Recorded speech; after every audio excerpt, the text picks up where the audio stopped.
Good morning student. आज हमारा chapter जो चल रहा है मानव विकास, जैसे कि प्रवास और मानव विकास, उसमें प्रवास के बारे में पढ़ चुके हैं। मानव विकास की जो संकल्पना है वो आज का हमारा टॉपिक है।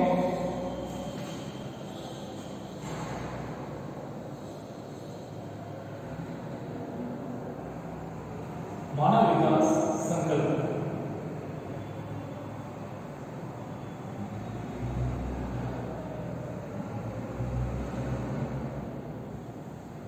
या टॉपिक है।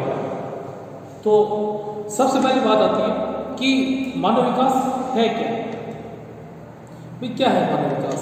हम देखते हैं कि व्यक्ति अपना रोजगार तलाशता है, रोजगार करता है, पैसा अर्न करता है, जरूरतें पूरी करता है, ठीक है। तो ये रूटीन सभी में है। निरक्षर व्यक्ति है वो भी ये कार्य करता है, साक्षर है वो भी ये कार्य करता है, सभी कार्य करते हैं। फिर भी मनुष्य में जो अंतर है, चाहे उसकी आर्थिक स्थिति को लेकर हो या सामाजिक स्थिति को लेकर हो, वो जो अंतर है वही उसके विकास को दर्शाता है। हम यहाँ पे ये देखते हैं कि मानव विकास क्या है।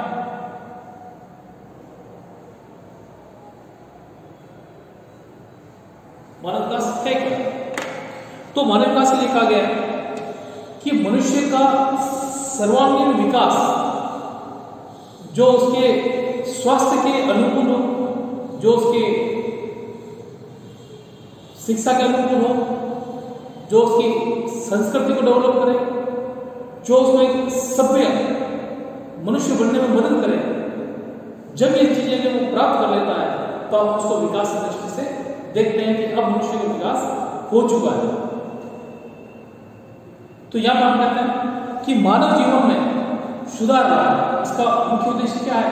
मानव जीवन में सुधार लाना, विकास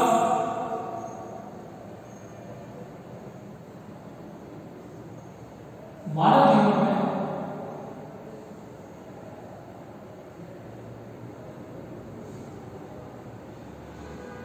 सुधार लाना।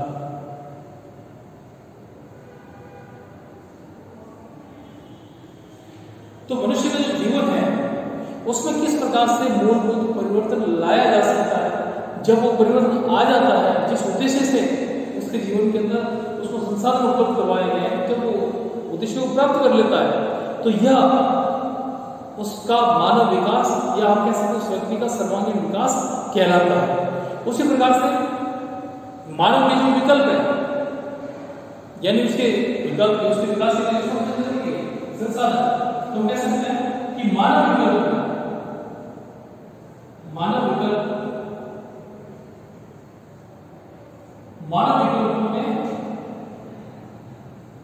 वृद्धि करना क्या है? मानव विकास का हम कह सकते हैं विकास कब होगा? जब मानव जीवन में सुधार लाया जा सकता है और मानव के जो विकल्प है उस विकल्प में जब वृद्धि हो जाती है तो हम कहते हैं कि अब उस व्यक्ति का विकास हो गया है। तो मानव इस विकास के अंदर इस प्रकार से जो परिवर्तन आया है व्यक्ति में, वह हम कहते हैं विकास। और इसके अंदर मनुष्य केंद्र बिंदु है। केंद्र बिंदु कौन है? मनुष्य या मानव जो है वो आपका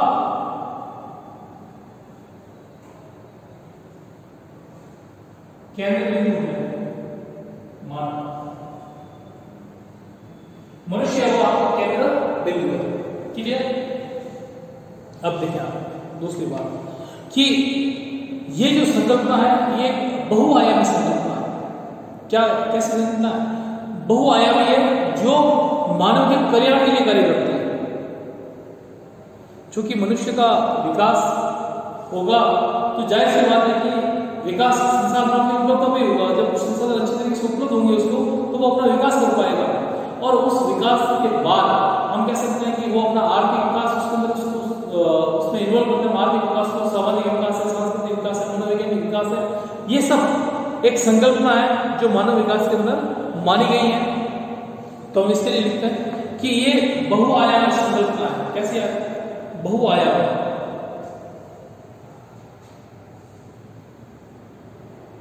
ये संकल्पना आपकी बहुआयामी है।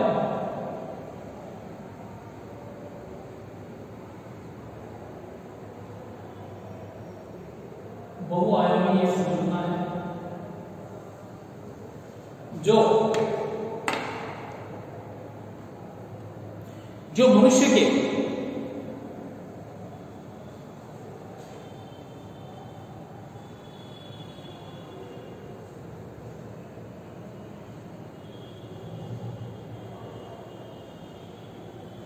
मानव के आर्थिक विकास,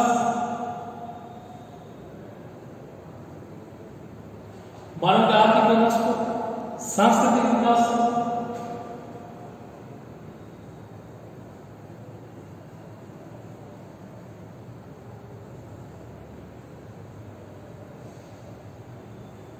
सांस्कृतिक विकास,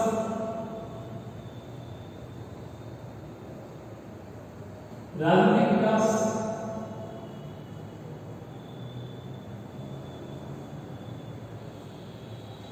यानी मानव के आर्थिक विकास को बताती है, ये सांस्कृतिक विकास को बताती है, ये राजनीतिक विकास को बताती है, ये उसके मनोवैज्ञानिक विकास को बताती है।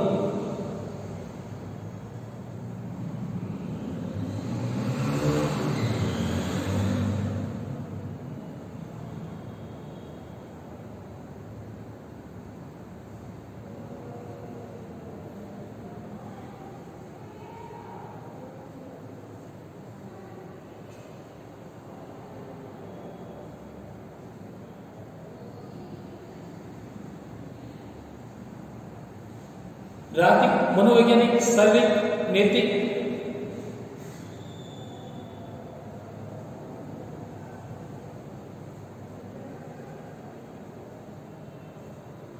नैतिक विकास।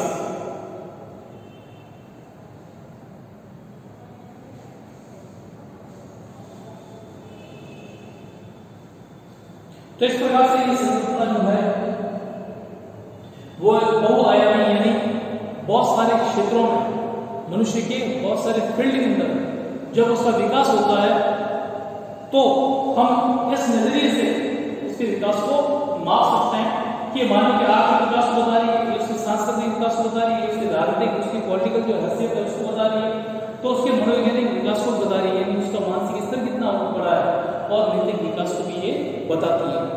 ये जो अवधारणा है, ये जो कंसेप्ट है, ये संयुक्त राष्ट्र संघ की यूएनडीपी, संयुक्त राष्ट्र संघ की यूएनडीपी के द्वारा जारी किया गया मानव विकास संकल्पना, मानव विकास अवधारणा, जो कि फर्स्ट अवधारणा 1990 में जारी की गई थी।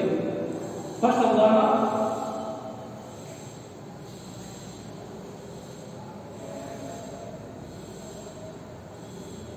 1990 में यूएनडीपी के माध्यम से जारी की गई, और इन्होंने HDI, ह्यूमन डेवलपमेंट इंडेक्स जारी किया, मानव विकास सूचकांक, जिस मेजरमेंट, जिस पैमाने पे हम ये देखते हैं कि किस देश का मानव विकास सूचकांक जितना ज्यादा ऊंचा होगा, जाहिर सी बात उसकी अर्थव्यवस्था उतनी ही मजबूत होगी। ये उसकी अर्थव्यवस्था की मजबूती का सूचक है। तो ये यूएनडीपी जो रिपोर्ट है, ये प्रथम 1990 में जारी की गई। उसके आधार पर इन देशों को रैंकिंग दी जाती है। यहाँ पर कि मानव विकास जो संकल्पना है, ये इसके अंदर मानव विकास अवधारणा हम जिसको कहते हैं, ये महबूब उल हक जो बांग्लादेश के थे और भारतीय मूल के अमेरिकी अमर्त्य सेन, इन्होंने प्रतिपादित किया था मानव विकास संकल्पना, मानव विकास अवधारणा।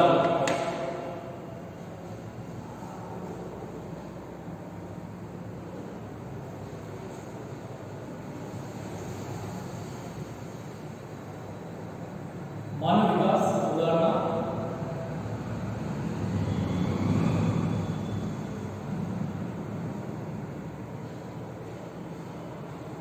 मानव विकास अवधारणा कब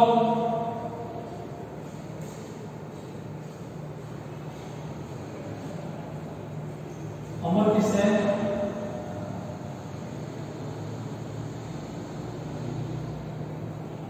मूवेबल वर्क। इन दोनों की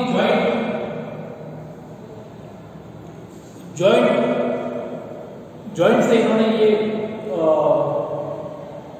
मानव विकास अवधारणा, मानव विकास ह्यूमन डेवलपमेंट कंसेप्ट एक जारी किया, जिस अवधारणा का आधार यह है कि क्षमता, सतत पोषणीयता और उत्पादकता। इन्होंने बताया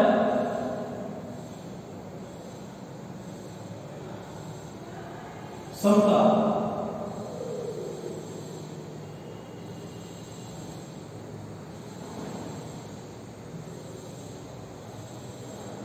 सतत पोषणीयता,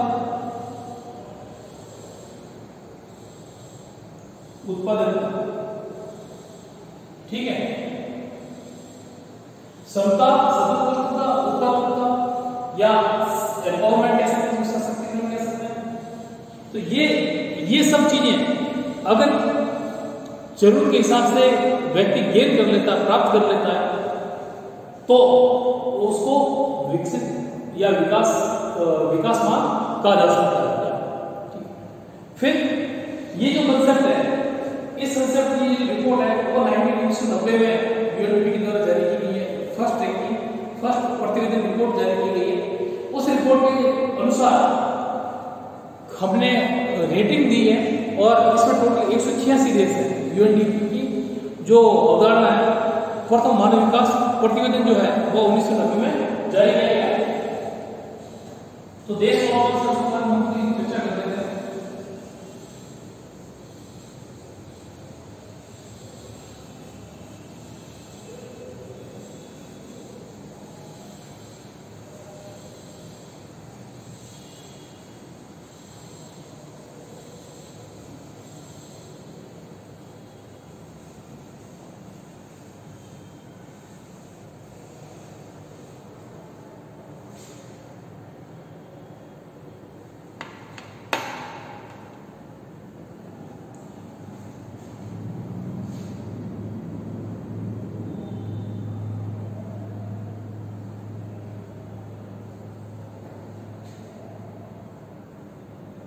मानव विकास प्रतिवेदन,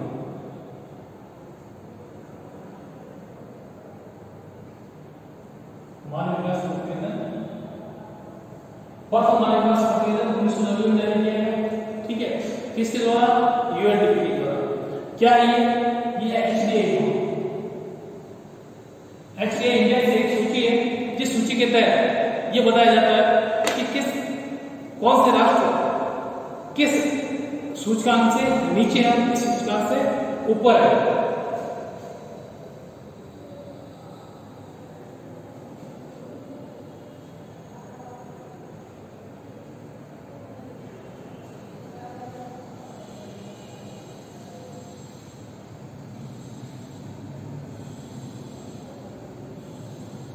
देखो, सबसे पहले उच्च मानव विकास सूचकांक, उच्च मानव विकास सूचकांक जो है वो है 0.71 से अधिक है।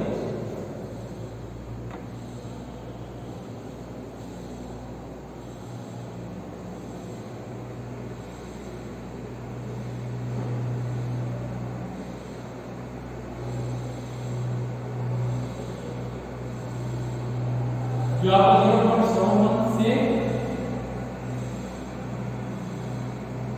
अधिक है।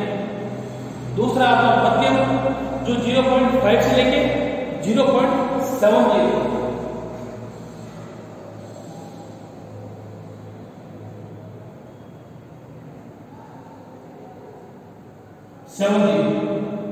फिर आपका न्यूनतम ये 0.5 से कम।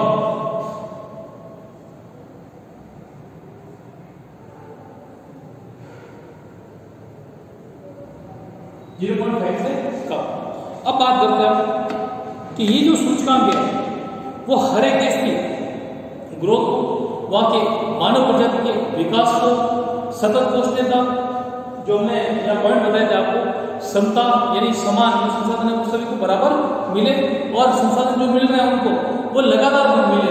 ऐसा नहीं कि अभी मिल गया और आगे के लिए हम लोग को सोचा ही नहीं, वो कंटिन्यू उनको सस्टेनेबल मिलते रहे, और उत्पादकता है और एम्पावरमेंट है वो बना रहे। ये 3 फैक्टर जहां लागू होते हैं वहां अगर जिस देश के अंदर इन सब चीजों को बराबर इसी तरीके से अगर लिया जा रहा है तो जाहिर सी बात है वहां का ह्यूमन डेवलपमेंट इंडेक्स ऊंचा रहेगा। तो कौन कौन से देशों का ऊंचा है तो उसके बारे में हम देख लेते हैं। नॉर्वे, ऑस्ट्रेलिया, यूएसए, नीदरलैंड और न्यूजीलैंड। ये आपके नॉर्वे,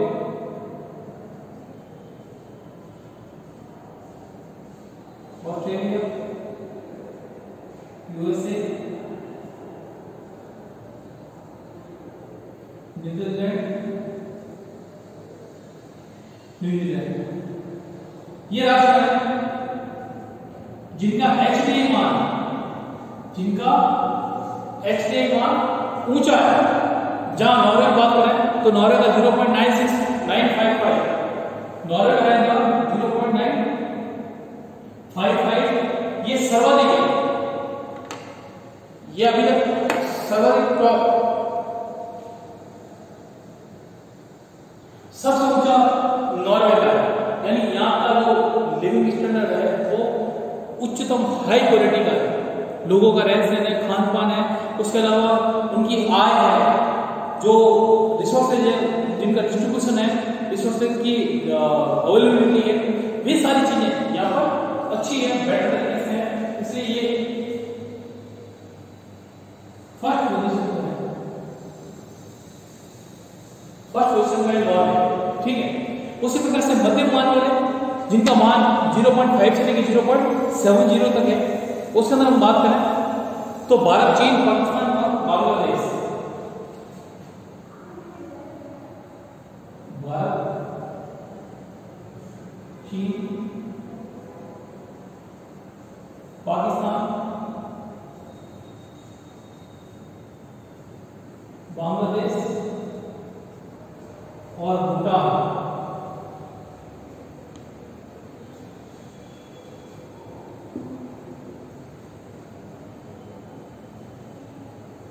और भूटान, यहां पर भारत की बात करें तो भारत का जो ह्यूमन इंडेक्स है वो 0.55, भारत का जो HDI है वह है 0.55। तो ये जो देश है ये मध्यम है, जिनका 0.5 से लेकर 0.70 के बीच में इनके HDI मान है देशों का। अब बात करते हैं न्यूनतम, कम से कम। तो न्यूनतम अगर हम बात करें तो सबसे कम अगर है वो है नाइजीरिया का, सबसे कम आपका नाइजीरिया का है 0.30।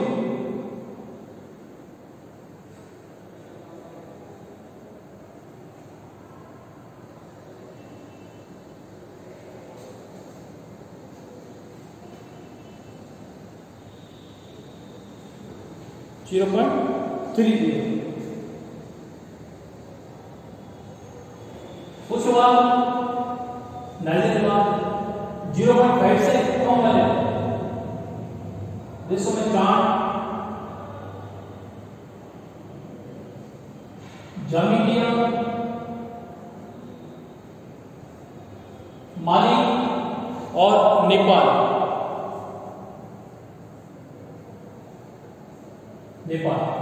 तो इस प्रकार से जो HDI रिपोर्ट है वो 1990 भारत का प्रतिवेदन रिपोर्ट जारी की गई। और हमने जो डाटा बोर्ड है ये सारे डाटा आपके 2013 जो रिपोर्ट है मानव विकास 2013 के सारे डाटा है, ये तो फर्स्ट